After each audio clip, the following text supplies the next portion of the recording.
వాక్యం యొక్క జీవిత ప్రతిఫలం ఏమిటంటే ఏంటి? పరలోకము.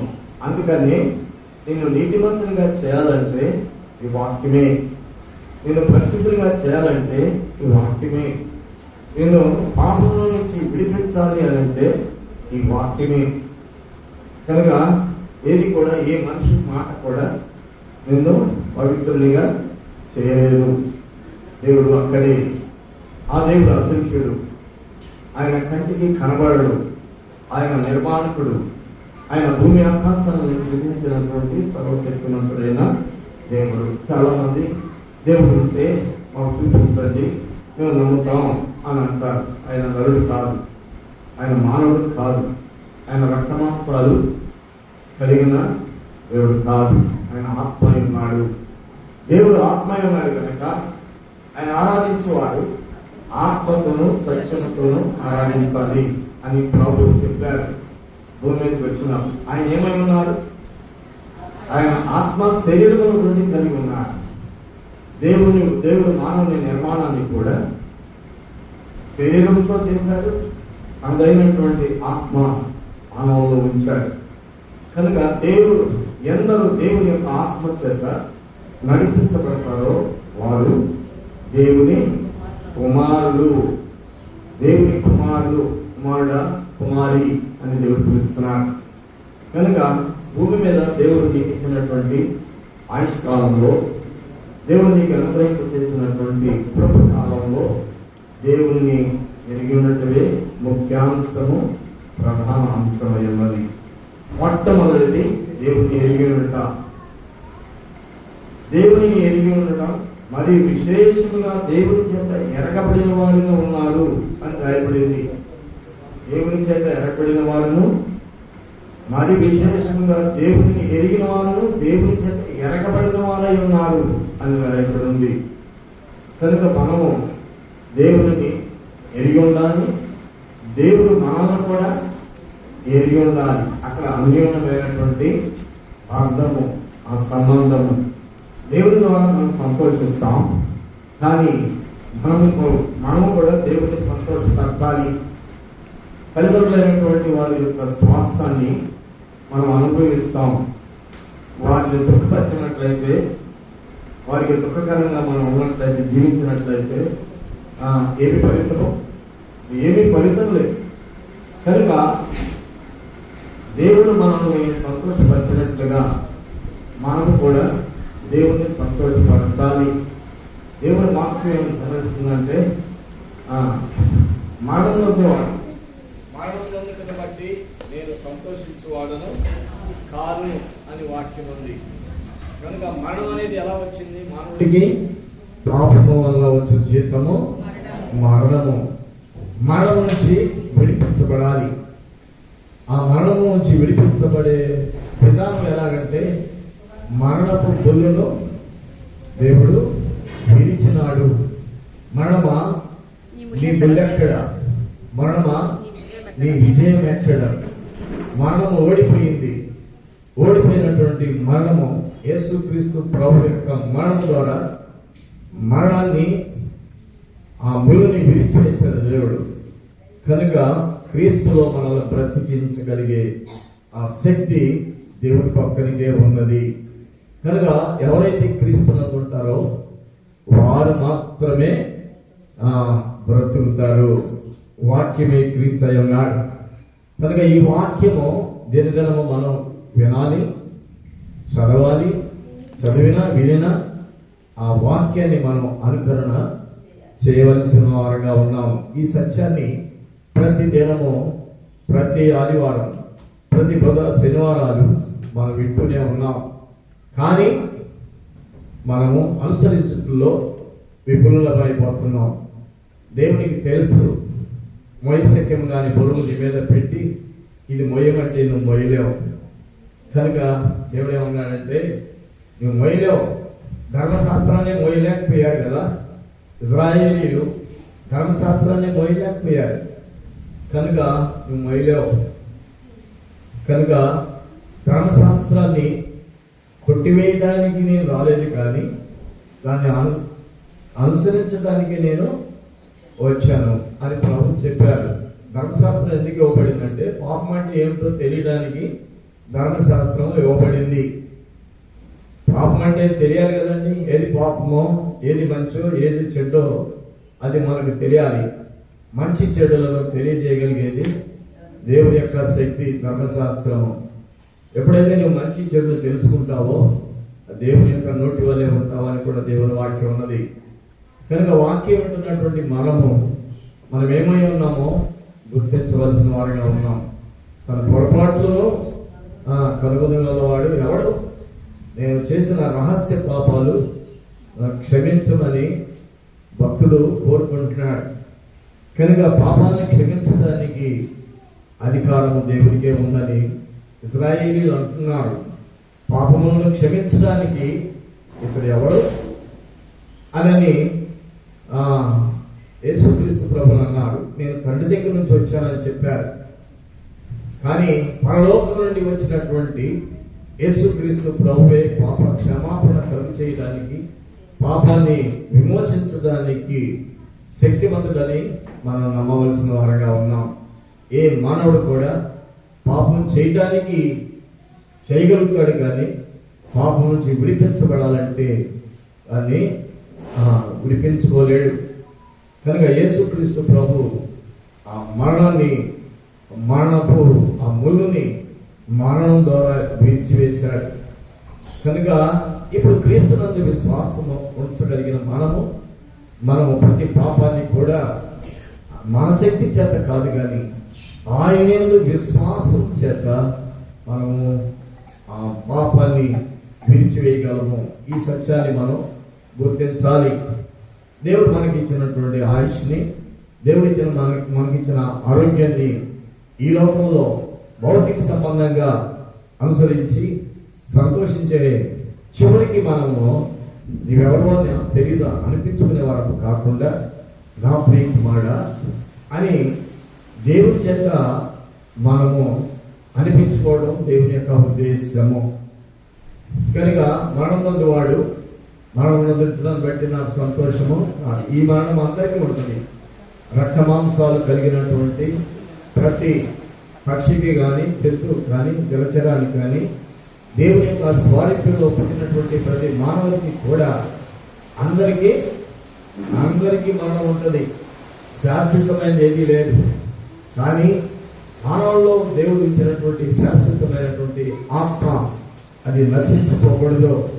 అందుకని ప్రభు చెప్పిన మాట ఏంటంటే, నశించిన ఆత్మలను వెతికి రక్షించుటకు మనిషి కుమారుడు ఈ లోకములకు వచ్చెను. మనిషి కుమారుడు పాపములను క్షమించడానికి ఇతడెవడు అని అన్నప్పుడు భూమి మీద పాపములను క్షమించడానికి మనిషి కుమారునికి అధికారము కలదని మీరు తెలుసుకోవాలను అని కూడా వ్రాయబడి ఉన్నది. కనుక పిల్లరా, ప్రతి పాపము మీరు ఎరిగి చేసినా ఎరగక చేసినా క్షమించడానికి దేవుడు శక్తిమంతుడు. కనుక ప్రభు యొక్క పాదాల దగ్గరికి మనం వెళ్ళి ఆయన పాదాల దగ్గర మన పాపాలని కడిగి వేసుకోవాలి. కనుక ఇక్కడ దేవుని వాక్యం ఏం చెప్తుంది? యెహోవా దేవుడు కాగల యెహోవా మనకు దేవుడు కాగల ధన్యులు. కనుక ఈ ధన్యత మనం సంపాదించుకోవాలి. ఎవరయ్యా మీ దేవుడు అంటే, మన దేవుడు యెహోవా అని చెప్తాం, లేదా యేసుక్రీస్తు ప్రభు మా రక్షకుడు అని చెప్తాం. కానీ ఆ సూచనలు ఏమైనా ఉన్నాయా?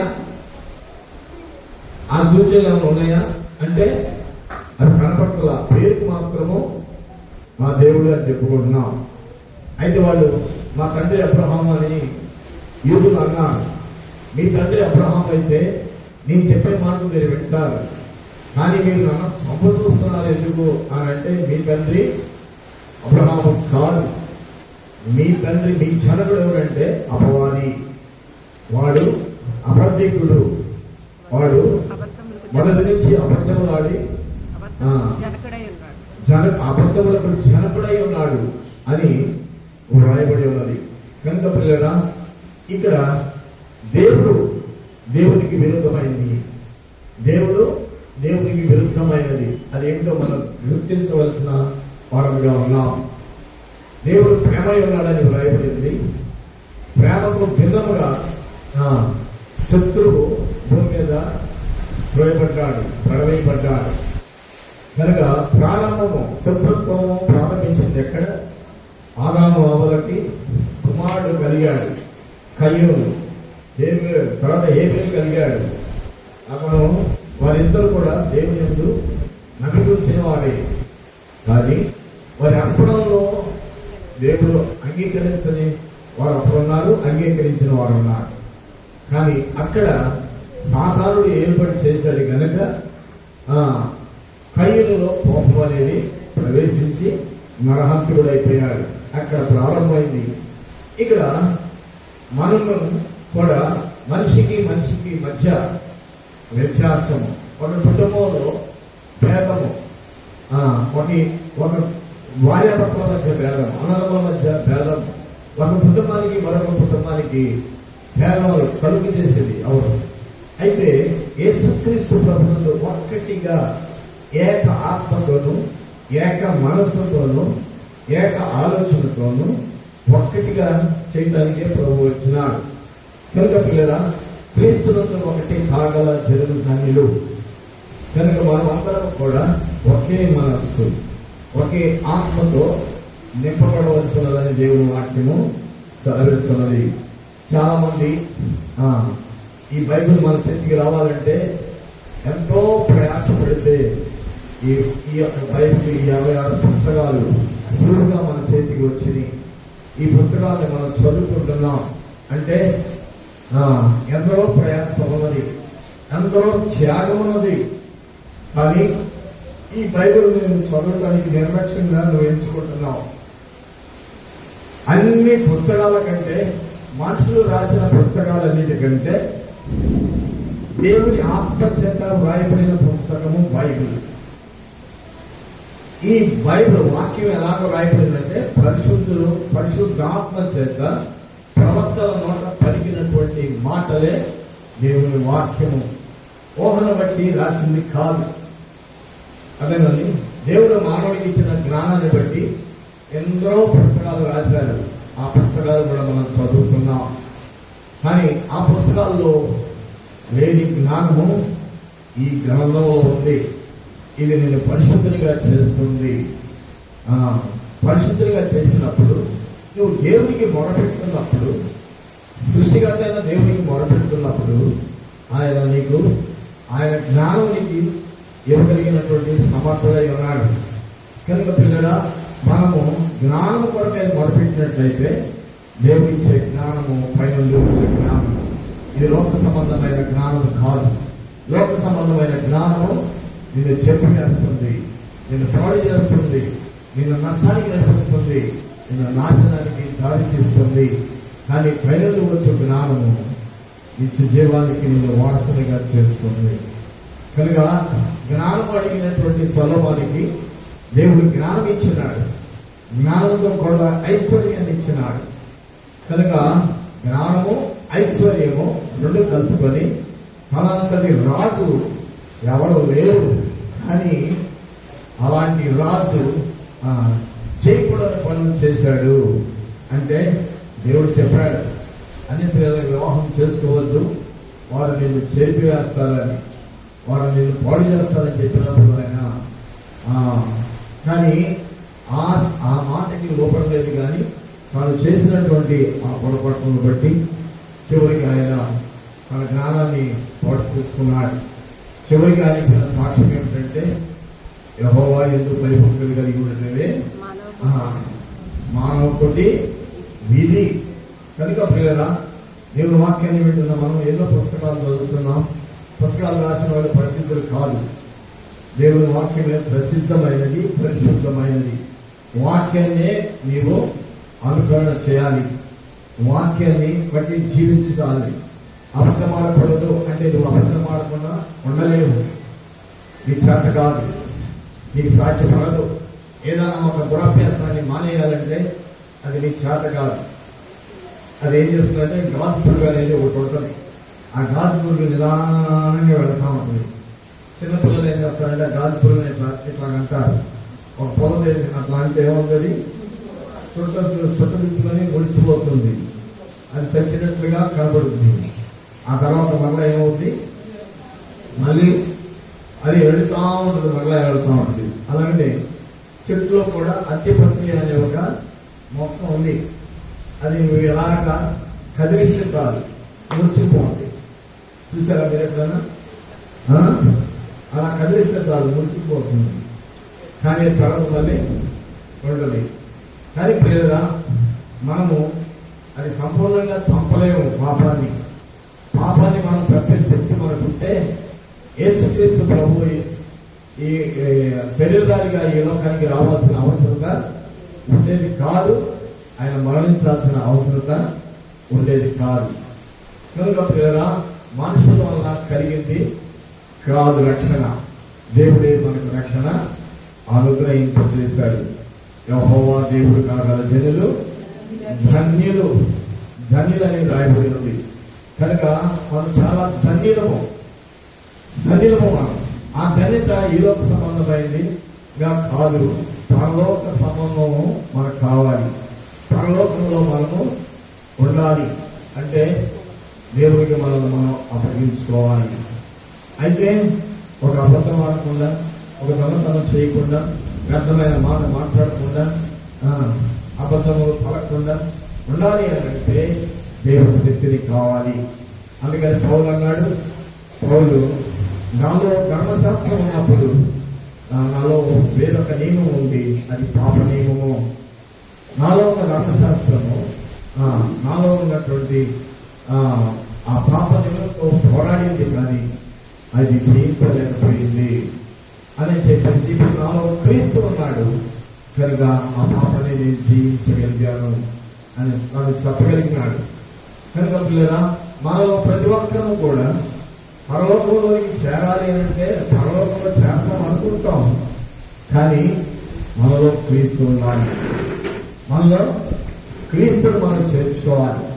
ఎప్పుడైతే మనము యేసుక్రీస్తు ప్రభుని చేర్చుకోగలుగుతామో అప్పుడే సత్యములకు సాక్ష్యం ఇచ్చేవారుగా ఉంటాం, సత్య ప్రవర్తన కలిగి ఉంటాం, సత్య సంబంధిగా ఉంటాం, సత్యవర్తులుగా ఉంటాం, నీతిమంతులుగా మనం ఉంటాం. పాపం చేయడానికి మన చేతులు చాపము. కనుక వ్యర్థమైన మాటలు మాట్లాడటానికి నీ నోరు తెరవు, వ్యర్థమైన పనులు చేయడానికి నీ చేతులు చాపవు, కానీ మార్గాల్లో నడవడానికి నీ పాదాలు సర్వ శరీరము దేవుని యొక్క స్వాధీనంలో ఉంటుంది.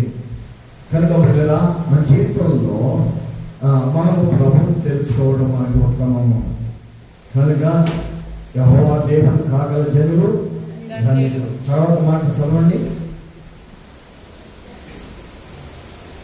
ఆయన తనకు స్వాస్థ్యముగా ఏర్పరచుకున్న జనులు ధన్యులు. ఆయన తనకు స్వాస్థ్యముగా ఏర్పరచుకున్న జనులు ధన్యులు. ఆయన తనకు స్వాస్థ్యం, తనకు సొత్తు అంటే మీరు సొత్తు కాదు, మీరు విలువ పెట్టి కొనబడిన వారు అని రాయబడింది కదండి. మీరు విలువ పెట్టి కొనబడిన వారు కనుక మీరు మీ సొత్తు కాదు. కనుక మీరు మనుషులకు దాసులు కాకూడదు అని రాయబడింది. మనుషులు రాసే పుస్తకాలకి, మనుషులు రాసే ఆజ్ఞకి, చట్టాలకి అవి మీరు దాసులు కాకుండా ఉండండి. నీ పొరుగువానికి ఏ హాని చేయలేవు. నువ్వు బైబిల్ చదివినప్పుడు, దేవుని వాక్యాన్ని అనుకరణ చేస్తున్నప్పుడు, దేవుడు ప్రేమిస్తున్నావంటే, దేవుడు ప్రేమిస్తున్నావు దానికి అర్థం ఏమిటంటే, నీ పొరుగువాన్ని నువ్వు ప్రేమించడమే దేవుడిని ప్రేమించడం. నీ పొరుగువాన్ని నీ వల్ల నీ పొరుగువాన్ని ప్రేమించడం దేవుడు వాక్యం ఉంది. అయితే యేసుక్రీస్తు ప్రభు చెప్పారు, నేను మిమ్మల్ని ప్రేమించినట్లుగా నీవు నీ పొరుగువాన్ని ప్రేమించము అని దేవుని వాక్యం ఉంది. కనుక మనం అలాగా ప్రేమించడం వలన దేవుని వాక్యం నెరవేర్చే వారంగా ఉంటాం. కనుక దేవుడిలో ప్రేమ ఉంది, దేవుని వాక్యంలో ప్రేమ ఉంది. నీ పొరుగువాన్ని ప్రేమించడంలో, నీ పొరుగువానికి నీకు బోధించడంలో కాదు, ప్రేమించడంలో. నేను మిమ్మల్ని ఎలా ప్రేమించానో అలాగా నీ పొరుగువాన్ని ప్రేమించమని దేవుని వాక్యం ఉంది. కనుక ఇక్కడ స్వాస్థ్యము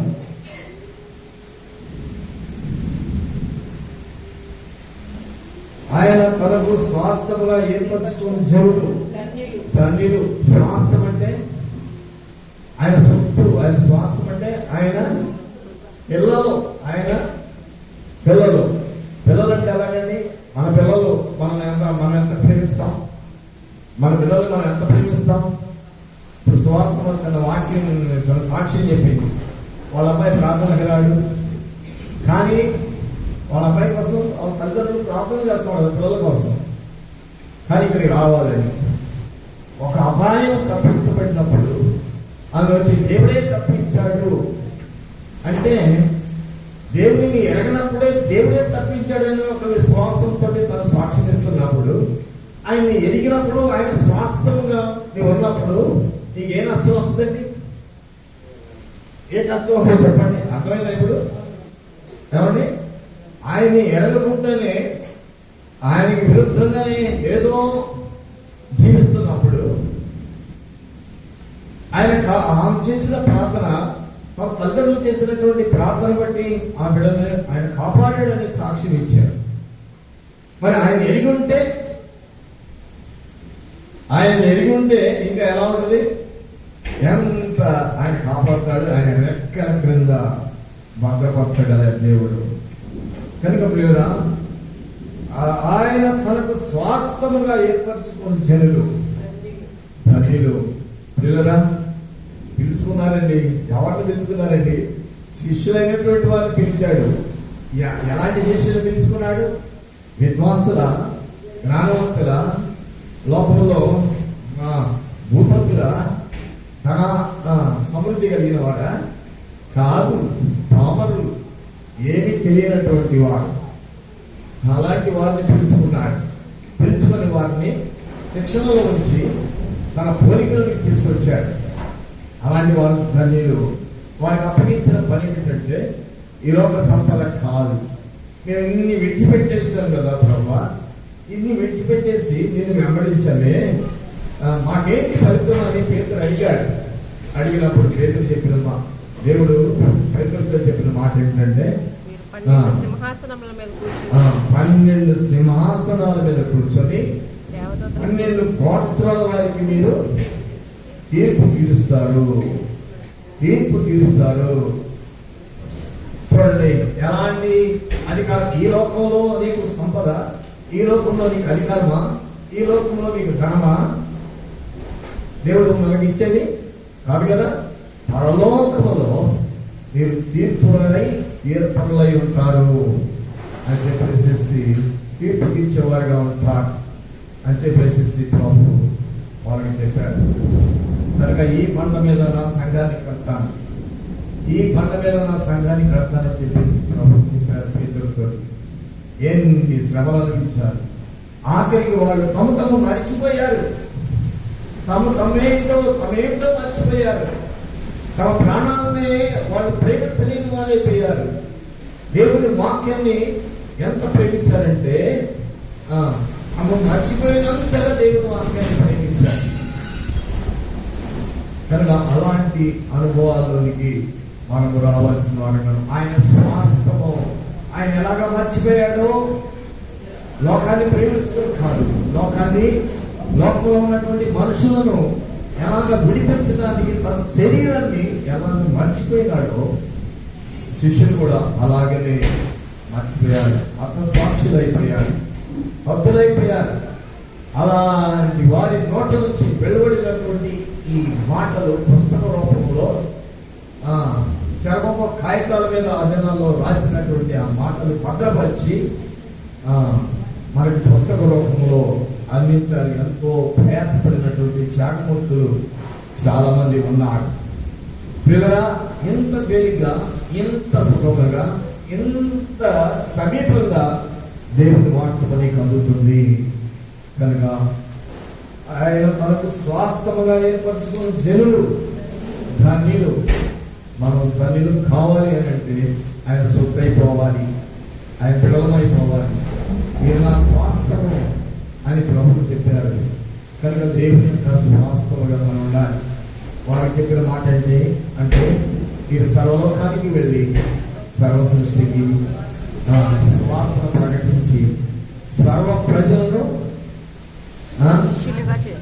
శిష్యులుగా ఆయన వైపు పెట్టమని చెప్పారు.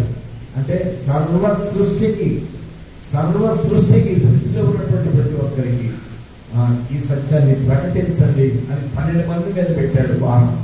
ఆ 12 మంది వారు తమ ప్రాణాలు లక్ష్య పెట్టలేదు, ఏదో కూర్చోలేదు, ప్రభు వెళ్ళిపోయాడే అని అనుకోలేదు, కానీ అప్పగించిన పనిని తీసుకెళ్ళారు. కనుక పిల్లరా, మనం సుమారు ఒక 40-50 మంది కూడా ఉంటాం. మరి దేవుడు మనకు ఒక పని అప్పగించాడు. నీ సహోదరుడు నశించిపోతున్నాడు, వారి కోసం ఎంత ప్రయాసపడాలి? నీ ఇంటిలోనే వారు నశించిపోతున్నారు, నీ ఇంటి వారిని రక్షించుకోవడానికి నువ్వేం చేయాలి? నీ సహోదరుడు నశించిపోతున్నాడు, ఏం చేయాలి? వారిని ఎలాగా దేవుని ఎందుకు నడిపించాలి? యేసుక్రీస్తు ప్రభువుని మాదిరిగా తీసుకోవాలి. మనం దేవుని వాక్యాన్ని తీసుకెళ్లి వాళ్ళకి చెప్తే వారు కాదు, అందులో వాక్యంలో ఉన్నటువంటి ఆ యొక్క జీవితాన్ని వారి ముందు పెట్టినట్లయితే వారు దేవుని వైపు ఆకర్షించబడతారు, నీ మాట వింటారు. కనుక మనం ప్రయాసపడవలసిన వారంగా ఉన్నాం. అయితే ఈ లోకంలో భక్తులైన వారు, ప్రవక్తలైనటువంటి వారు చాలా మంది వచ్చారు. అందులో ఒక ప్రవక్తని మనం జ్ఞాపకం చేసుకున్నాం. ఏలియా ప్రవక్త ఉన్నాడు. ఏలియా ప్రవక్త ఇశ్రాయేలు రాజు అయినటువంటి ఆహాబు కాలంలో ఉన్నవాడు. అయితే ఆయన దేవతల గురించి, దేవుడి గురించి వాళ్ళు బయలుదేవతలను పోషిస్తున్నారు. వంశానికి ఇశ్రాయేలులే కానీ, ఇశ్రాయేల్ గోత్రికులే కానీ ఎవరిని పూజిస్తున్నారు? బయలు ప్రవక్తను.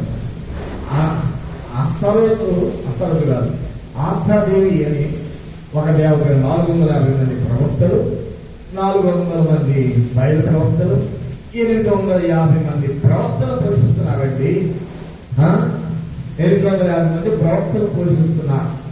కానీ యెహోవా ప్రవక్త ఎంతమంది? ఒక్కడే. ఎవరు? ఏలియా ఒక్కడే ఉన్నాడు. కరువు వచ్చింది దేశానికి, వర్షం రాలేదు, వర్షం రాకుండా అని అన్నప్పుడు వర్షం ఆగిపోయింది. వర్షం ఆగిపోతే దేవుడు చెప్పాడు, ఒకేరేపు ఒక దగ్గరికి వెళ్ళు, అక్కడ ఉండు, నేను నీకు ఆహారాన్ని పంపిస్తాను అని చెప్పినప్పుడు కేరేతు వారి దగ్గర దేవుడు చెప్పిన మాట ప్రకారంగా కేరేతు వారి దగ్గరికి వెళ్ళి కూర్చున్నాడు. దేవుడు చెప్పినట్లుగా ఎవరిని ఉపయోగించాడండి? ఎవరిని ఉపయోగించుకున్నాడు? ఆహారం ఇవ్వడానికి ఎవరిని ఉపయోగించాడు? లోపల తీసి ఎరిగించండి. ఎవరిని ఉపయోగించారు? కాకులకి ఆజ్ఞాపించాడండి. కాకులు దేవుని మాట ఏమై కాకులు తీసుకొచ్చి నాకు ఆహారం పెడుతున్నాయా అనుకుంటాం మనం కదా. కనుక అప్పుడు కాకులతో ఆహారం ఉదయం సాయంత్రము రొట్టె మాంసమును కేరేతు వారు ఎండిపోయినంత వరకు కాకుల ద్వారా దేవుడు ఆహారాన్ని పంపించినట్లుగా దేవుడు వాక్యం వలని. అయితే ఆ తర్వాత కేరేతు వారు ఎండిపోయిన తర్వాత అక్కడ సారేపతు సీలో పట్టణస్థురాలైనటువంటి సారేపతు అనే ఒక విధవరాలు, ఆ విధవరాలకి ఆజ్ఞాపించాడు. చూడండి, అక్కడ చాలా మంది విధవరాలు ఉండొచ్చు, కానీ సీదోను పట్టణస్థురాలు అంటే సారేపతి విధవరాలని పూల వేసుకోవడానికి వచ్చింది. కరువు వచ్చేసింది, చచ్చిపోతాం అని అనుకుంది. మరి ఆమె దగ్గర కొంచెం నూనె, కొంచెం పిండి ఉన్నట్లుగా అక్కడ రాయబడి ఉన్నది. అయితే ఆ పొలలు ఉన్నటువంటి సారేపతి విగ్రహాలతోటి కొంచెం మంచి నీళ్ళు తెచ్చి పెట్టమని అడిగాడు. రావడానికి నీళ్లు కొన్నాడు. అంటే సరే నీళ్లు తీసుకురావడానికి వెళుతున్న సమయంలో ఒక మాట చెప్పాడు. ఇంకొక మాట ఏంటంటే, ఆమె నీళ్లు తేబోచుండగా ఆమె నీళ్లు తేబోచుండగా అతడు ఆమెను మరలా పిలిచి నాకు ఒక రొట్టె ముక్కను నీ ఒక చేతితో రొట్టె ముక్కను తీసుకుని రమ్మని చెప్పాను. ఒక రొట్టె ముక్క తీసుకురమ్మను అని చెప్పాడు. అందుకు ఆమె నీ దేవుడైన యెహోవా జీవముతోడు నీ దేవుడైన యెహోవా జీవముతోడు తొట్టిలో పట్టెడు పిండియు తొట్టిలో పట్టెడు పిండియు గుడ్డలో కొంచెం నూనెయు నా యొద్ద ఉన్నవే గాని అప్పం ఒకటైనను లేదు. మేము చావక ముందు నేను ఇంటికి పోయి నాకును నా బిడ్డకును సిద్ధము చేసుకునవలెనని కొన్ని పుల్లలు ఏరుటికే వచ్చాను అని చెప్తుంది. అప్పుడు భయపడవద్దు కానీ ఏం చెప్తుందండి? నేను చావక ప్రవక్త, ఇక్కడ దేవుడు చేత పంపబడినటువంటి ప్రవక్త లేమిలో ఉన్నారు.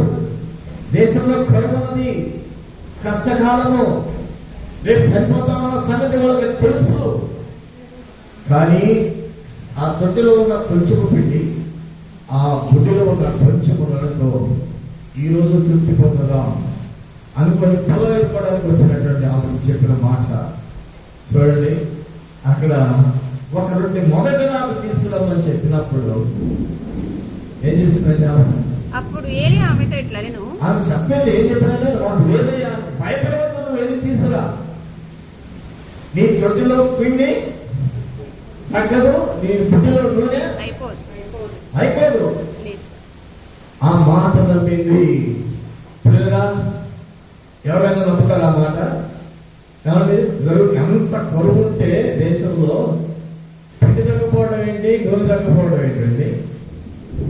నమ్ముతామా మనం? దేవుని కొరకు, మనం దేవుని బిడ్డల కొరకు, దేవుని వాక్యం కొరకు నాలో ఉన్న కొంచెంలో, ఆ కొంచెంలో కొంచెం తీసుకెళ్ళి మొదట దేవుని నామమును బట్టి నేను ఖర్చు పెట్టాలి అని అనుకునే మనస్సు ఉంటుందా? ఆ మనసు వస్తుందా? లేదు. ఆనాడు దేవుడు ఏలియాతో మాట్లాడిన దేవుడు ప్రవక్తల ద్వారా, దేవుని సేవకుల ద్వారా నీతో మాట్లాడుతున్నటువంటి మాటలు, ఆ మాటలు ఎవరి మాటలుగా తీసుకోవాలి? ఎవరికి సహాయం చేయాలి? ఏలియాకి ఏమి మాట్లాడుతున్నారు? మొదటిది ఆ రొట్టెను తీసుకొని, ఆ అప్పం తీసుకొచ్చి, ఆ రొట్టెని తీసుకొచ్చి ఇచ్చినట్లుగా అక్కడ దేవుడు వాక్యం ఉన్నది. అయితే వర్షము కురియ వరకు కూడా ఏం తగ్గలేదండి? రొట్టెలో పిండి తగ్గలేదు, గుడ్డిలో నూనె తగ్గలేదు. ఇది మనం ప్రాక్టికల్ గా తీసుకున్నామా? అది ప్రవక్తలు ఎప్పుడో ప్రవక్తల మాట కదండి, ఇప్పుడు కాదు కదా. క్రీస్తు పూర్వము దాదాపు 700 సంవత్సరాల క్రితం మాట కదా. ఇప్పుడు మనకి ఎలా సాధ్యమవుతుంది? మరి ఎలా సాధ్యమవుతుంది? బైబిల్ ఆది కాండం నుంచి ప్రకటన గ్రంథం వరకు కూడా నిన్ను పిలుచుకొని నువ్వు చదువుకో బైబిల్. అప్పుడు నీకు అర్థం అవుతుంది, అవగాహన అవుతుంది. కనుక ఏమి తగ్గలేదండి. సమృద్ధి, ఊరంతా కరువే కానీ చెప్పండి, ఊరంతా అక్కడున్న పట్టణమంతా సీతం, పట్టణమంతా కరువే ఉండవచ్చు, ఇశ్రాయేలు అందరిలో కరువు ఉండవచ్చు, కానీ ఎవరికి కరువు లేదు. సారీ, సమృద్ధి ఎక్కడి నుంచి వచ్చిందండి? ఈ అనుబంధాన్ని, ఈ యొక్క మాటని మన జీవితానికి సొంతం చేసుకొని నీవు ప్రభుత్వ ఐక్యపరచబడగలిగినట్లయితే వర్ధిల్లుతావు. ఆయన స్వాస్థాన్ని ఆయన విడిచిపెట్టడం, ఆయన సొత్తుని ఆయన ఎన్నడూ విడిచిపెట్టడం. కనుక ఆయన సొత్తు అయితే, ఆయన స్వాస్థం అయితే ఆ పని చేయగలుగుతాం మనం. ఆ తర్వాత తన కుమారుడు చనిపోయాడు. తన కుమారుడు, ఏ కుమారుని ఆమె ప్రేమించిందో, ఏ కుమారుడు కొరకు ఆమె ప్రయాసపడుతుందో, ఆ పిల్లలు ఏర్పడడానికి వచ్చిందో, వాళ్ళకి సమృద్ధి దొరికింది. తర్వాత కుమారుడు చనిపోయాడు. చనిపోతే ఏమన్నాడు? దైవజనుడా, నువ్వు ఎందుకు వచ్చావు? మా పాపం మాకు అర్థం చేసి మమ్మల్ని చంపటానికి వచ్చావా? ఏమంటుందండి? మా పాపాన్ని మాకు, పాపానికి చిత్రం ఏంటండి? సమృద్ధి, భోజన సమృద్ధి దొరికింది, కానీ చనిపోవడానికి కారణం ఏమిటి? మా పాపాన్ని మాకు జ్ఞాపకము చేసి జ్ఞాపకం చేయడానికి వచ్చావా? ఆ పాపాన్ని జ్ఞాపకం చేసి అది ఆ పాపానికి వచ్చిన జీతం మనమే సరిపోయాడు నా కుమారుడు అని బ్రతిమలాడుతోంది. చదువుతామన్నమాట. ఆమె ఏలియాతో దైవజనుడా, నా యొద్దకు నువ్వు రా నిమిత్తమేమి? నా పాపమును నాకు జ్ఞాపకము చేసి నా కుమారుని చంపుటకై నా యొద్దకు వచ్చితివా అని మనవి చేయగా, అతడు నీ బిడ్డను నా చేతికిమ్మని చెప్పి ఆమె కవకిటిలో నుండి వాణ్ణి తీసుకుని తానున్న పై అంతస్తు గదిలోనికి పోయి తన మంచం మీద వాణ్ణి పొరుండబెట్టి, యెహోవా నా దేవా, నన్ను చేర్చుకున్న ఈ ఎదవరాలి కుమారుణ్ణి చంపునంతగా ఆమె మీదికి కీడు రాజేసితివా అని యెహోవాకు మొరపెట్టి ఆ చిన్నవాని మీద ముమ్మారు తాను పారచాచుకుని, యెహోవా నా దేవా, నా మొర ఆలకించి ఈ చిన్నవానికి ప్రాణము మరలా రానిమ్మని యెహోవాకు ప్రార్థింపగా, యెహోవా ఏలియా చేసిన ప్రార్థన ఆలకించి ఆ చిన్నవానికి ప్రాణము మరలా రానిచ్చినప్పుడు వాడు బ్రతికెను. చూడండి ఏం జరిగింది, చనిపోయాడు. అయితే ఆమె ఏం గుర్తించింది? మా పాపానికి వచ్చినటువంటి మరణం ఇది, ఈ మరణం మా మీదకి రానిచ్చావా? అయ్యో దైవజనుడా, ఎవరి దగ్గరికి వెళ్ళిందండి? ఏలియా దగ్గరికి, ప్రవక్త ఏలియా దగ్గరికి వెళ్ళినప్పుడు ఆయన ఏం చేశాడంటే దేవుడి దగ్గర మొరపెట్టినాడు. ఆ మొరపెట్టినప్పుడు ఆ చిన్నవాణి మీద ముమ్మారు తాను ఏం చేసిన చాచుకొని, యెహోవా నా దేవా, నా మొర ఆలకించి ఈ చిన్నవానికి ప్రాణం మరలా రానివ్వు అని ప్రార్థన చేయగా ప్రాణం ఏమైందండి? చూసారా? ఒక్క రొట్టె, ఏమండి ఎంత? ఒక్క రొట్టె మొదటి తీసుకొచ్చిన ఆశీర్వాదము. తొట్టిలో పిండి తగ్గలేదు, గుడిలో నూనె తగ్గలేదు. ఆ ఫలితము మరణము, పాపానికి వచ్చిన జీతము మరణము.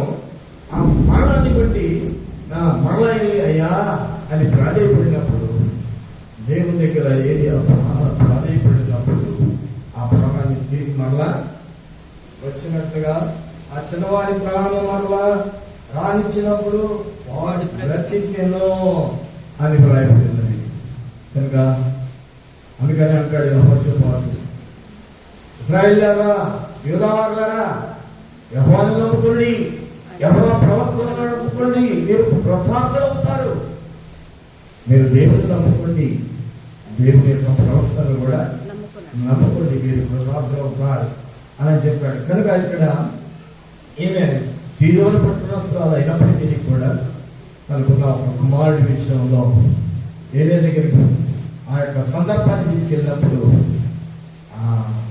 కడుపు తగ్గలేదు, ఆ ప్రాణం కూడా, పోయిన ప్రాణం కూడా మరలా వచ్చింది. దేవుని నమ్ముకున్నలో పిల్లరా, నీ జబ్బులు పోవా, నీ కరువులు పోవా, నీ కష్టాలు పోవా, నీ సమస్యలు పోవా, నీ వ్యాధులు పోవా, నీ చెప్పండి ఏమి పోవు? అన్నీ పోతాయి. కానీ నీకున్న దానిలోనే మొదటిది ఎవరికి ఇవ్వాలి? ప్రభునామమును బట్టి నువ్వు ఎప్పుడైతే చేయగలుగుతానో ఆశీర్వదించబడతావు. గనిలను రాయబడింది అక్కడ. ఏలియా చిన్నవాణి తీసుకొని గదిలో నుండి దిగి ఇంట ప్రవేశించి వారి తల్లికి అప్పగించి, ఇదిగో నీ కుమారుడు, వాడు బ్రతికి ఉన్నాడని చెప్పగా ఆ స్త్రీ ఏలియాకు, నీవు దైవజనుడు అయి ఉన్నావని, నీవు పలుకుతున్న యెహోవా మాట నిజమని ఇందుచేత నేను ఎరుగుదలను. ఎప్పుడైనా ఎప్పుడు నమ్మారండి? ఎప్పుడు నమ్మారు? పుట్టి సిరివేసి చంపేసి అంత వేసినాక అక్కడ పెద్ద భూకంపం జరిగింది. ఆ సమాధులు తెరవబడ్డాయి. అప్పుడు నమ్మారండి అయితే నిజంగా దేవుని కుమారుడు. ఇక్కడ ఏమంటామేమో ఈ కార్యము జరిగిన తర్వాత కొడుకు నిజముగా దేవుని కుమారుడు. ఇప్పుడు ఈ దినాల్లో చాలా మంది పిల్లలు మారారు, మా పిల్లలు మారారు, పరివర్తన చెందినా కానీ నిజముగా దేవుడు నా కుమారుడిని మార్చాడు, నా కుమారుని నేను దేవునికి అప్పగించాలి, దేవుని మహిమ కొరకే పెంచాలి అనే ఆలోచన మనకు ఉంటుందా? కానీ ఏమవుతుంది, ఈ స్త్రీ ఏమవుతుంది, ఆ స్త్రీ ఏలియాతో నీవు దైవజనుడు అయి ఉన్నావు నీవు. చూసారా, అక్కడ ముందు నమ్మలేదా? ఆ తొట్టిలో పిండి ఆ బుడ్డిలో నూనె తగ్గలేదు కదా, సమృద్ధిగా తిన్నారు కదా, వర్షాలు వచ్చేంత వరకు. అప్పుడు నమ్మలేదా? ఏమండి, ఇశ్రాయేలీయులకి నమ్మకం లేకుండా పోయింది. ఎర్ర సముద్రాన్ని పాయలు చేసి ఆకాశం నుండి మన్నాను కురిపించినటువంటి